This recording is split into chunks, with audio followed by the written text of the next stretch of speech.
کچھ ہسٹریز اور ریئلٹیز ایسی ہوتی ہیں جو کہ انسان کو موٹیویشن دینے کے ساتھ ساتھ حیران کر دیتی ہیں۔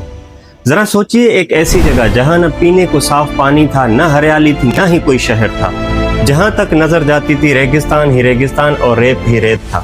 ریت اور ریگستان کی وجہ سے گرمی کی شدت اتنی زیادہ تھی کہ ہیومن سروائیول بھی بہت زیادہ مشکل تھا۔ اگر ہم میپ پر دیکھیں تو یو اے ای ہمیں پاکستان کے ساؤتھ ویسٹ میں ملتا ہے، یعنی کہ پاکستان کے صدرن اور کراچی سے تھوڑی دوری پر ہے۔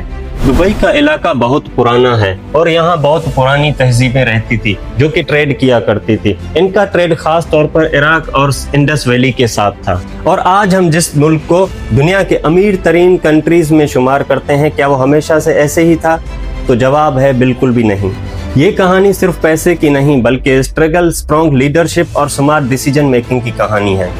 اکثر برٹش شپ ٹریڈ کے لیے گلف کنٹریز میں آتی رہتی۔ اس وقت گلف کے علاقے میں لوکل قبیلے، خاص طور پر القازمی کے لوگ برٹش جہازوں پر حملہ کرتے تھے اور برٹش کو اس بات کا خوف تھا کہ کہیں ان کی ٹریڈ تباہ نہ ہو جائے۔ اس لیے انہوں نے گلف ریجن کے تمام شیخs کے ساتھ مل کر ایک ایگریمنٹ سائن کیا جسے دی جرنل میریٹائم ٹریٹی کہا جاتا ہے۔ اس ایگریمنٹ کا مقصد ٹریڈ روٹ کو سیکیور کرنا اور علاقے میں امن قائم کرنا تھا۔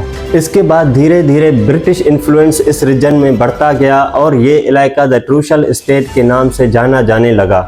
اس وقت زندگی بہت مشکل تھی، لوگوں کی فائنینشیل یعنی مالی حالت بہت زیادہ خراب تھی۔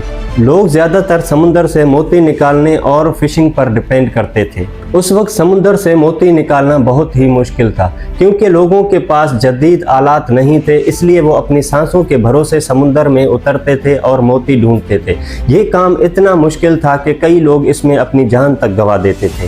پھر 1930 میں اس ریجن کے لوگوں کو ایک اور بڑا جھٹکا لگا کہ جب جاپان نے آرٹیفیشل موتی بنانا شروع کیے۔ اس کے بعد سے نیچرل موتی کی ڈیمانڈ بالکل ختم ہونا شروع ہوئی۔ اس ریجن کے لوگوں کی معاشی حالت پہلے ہی زیادہ خراب تھی اور جب نیچرل موتی کی ویلیو کم ہوئی تو یہ اور بھی زیادہ غریب ہونا شروع ہوئے۔ اور وہ یہ وقت تھا کہ یو اے ای کے لوگوں کا مستقبل بہت مشکل نظر آ رہا تھا۔ اور پھر فکس 28 سال کے بعد اس ریجن کی قسمت بدلنا شروع ہوئی۔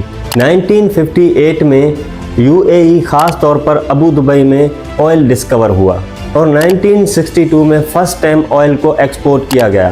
یہاں پر انٹری ہوتی ہے ایک ویژنری لیڈر شیخ زید بن سلطان ال نہیان کی۔ انہوں نے 1966 میں ابو دبئی کی لیڈرشپ سنبھالی۔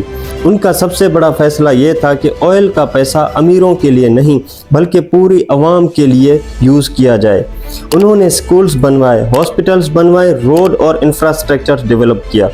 انہوں نے ریگستان کو شہروں میں بدلنے کا پلان بنایا، لیکن ان کا سب سے بڑا ویژن یہ تھا کہ یہ چھوٹی چھوٹی اسٹیٹس مل کر ایک اسٹرانگ ملک بن جائیں۔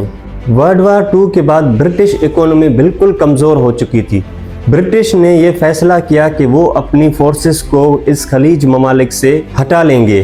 1968 میں برٹن نے یہ اناؤنس کیا کہ وہ اس ریجن سے اپنی فورسز کو ہٹا لے گا اور یہ ایک کریٹیکل مومنٹ تھا۔ شیخ زید نے اس اپرچونٹی کو سمجھا اور دبئی کے رولر شیخ راشد بن سعید ال مخدوم کے ساتھ مل کر ایک فیڈریشن بنانے کی پلاننگ شروع کی۔ بہت سی میٹنگز اور ڈیسیجن کے بعد 2 دسمبر 1971 کو یو اے ای آفیشلی طور پر بن گیا۔ یو اے ای کے بننے کے بعد اصل ڈیولپمنٹ شروع ہوئی۔ آئل کے پیسے کو وائزلی انویسٹ کیا گیا، ایجوکیشن، ہیلتھ کیئر اور انفراسٹرکچر پر فوکس کیا گیا۔ دبئی کے لیڈر نے سمجھا کہ آئل ہمیشہ نہیں رہے گا، اس لیے انہوں نے ٹورزم، ایوییشن، ٹریڈ اور ریئل اسٹیٹ پر فوکس کیا۔ پورٹ بنائے گئے، فری زون کریٹ کیے گئے اور انٹرنیشنل کمپنی کو اٹریکٹ کیا گیا۔ آج دبئی ایک گلوبل ہب بن چکا ہے۔ یہاں دنیا کی سب سے اونچی بلڈنگ برج خلیفہ ہے، ورلڈ کلاس ایئرپورٹ ہیں اور لگزریس لائف اسٹائل اویلیبل ہے۔ ہر سال لاکھوں ٹورسٹ یہاں آتے ہیں۔ یہاں انکم ٹیکس بہت کم اور نہ ہونے کے برابر ہے، جس کی وجہ سے دنیا بھر کے بزنس مین یہاں انویسٹ کرتے ہیں۔ آج یو اے ای ایک ایسا ملک ہے جہاں high standard of living, modern infrastructures اور اسٹرانگ اکنومی ہے۔ یہ سب صرف آئل کی وجہ سے نہیں بلکہ اسٹرانگ لیڈرشپ، سمارٹ پلاننگ اور لانگ ٹرم ویژن کی وجہ سے ممکن ہوا ہے۔ یہ کہانی ہمیں یہ سکھاتی ہے کہ اگر لیڈرشپ اسٹرانگ ہو اور ریسورسز کا صحیح استعمال کیا جائے تو ایک ریگستان بھی دنیا کا سب سے پاورفل اکنومی بن سکتا ہے۔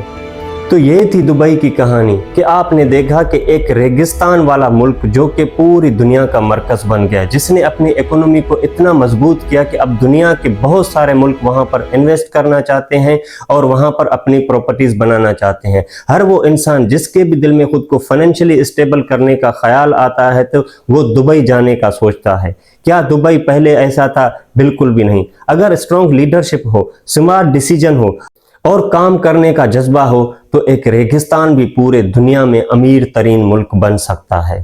تو آپ نے UAE کی ہسٹری سے کیا سیکھا؟ کمنٹ سیکشن میں اپنی رائے کا اظہار ضرور کریں۔